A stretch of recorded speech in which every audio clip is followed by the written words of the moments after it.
ఇంకో ముఖ్యమైన విషయము ఇలా అంటా ఉన్నారు. ఇలా కాంగ్రెస్ వాళ్ళు ఏమనుకుంటారు, డంపింగ్ యార్డ్ విషయం మేము లేపినాము, టెంట్ లేపినాం, ఇక డంపింగ్ యార్డ్ సంగతి మర్చిపోయారు అందరూ అని అనుకుంటారు. అరే బిడ్డ, ఎవ్వరు మర్చిపోలే. మీరు డంపింగ్ యార్డ్కి ఇట్లా ఎత్తేయకపోతే మీరు రిటర్న్ ఆర్డర్ కాపీ ఇచ్చిర్రు, మళ్ళీ అదే రిటర్న్ ఆర్డర్ కాపీ ఇవ్వకపోతే మాత్రం మీకు కర్ర కాల్చి వాత పెడతాం. మళ్ళా అదే హుజరాబాద్ అంబేద్కర్ చౌరస్తా దగ్గర ఖచ్చితంగా టెంట్ వేస్తామని కూడా ఈ ప్రభుత్వాన్ని హెచ్చరిస్తా ఉన్నాను.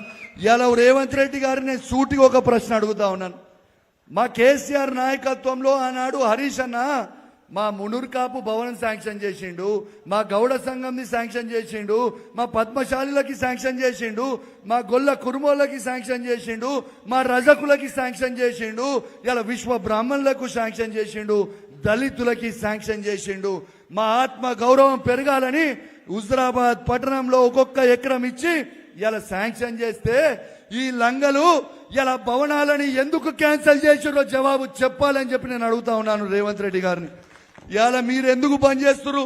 ఇలా మాకు ఆనాడు SDF లో 100 కోట్ల రూపాయలు కేసీఆర్ నాయకత్వంలో హరీష్ రావు గారు శాంక్షన్ చేపిస్తే ఇలా మీరు ఎందుకు ఇలా SDF ఫండ్ అన్ని కూడా మీరు క్యాన్సిల్ చేసిర్రో మీరు బిడ్డ జవాబు చెప్పాలి.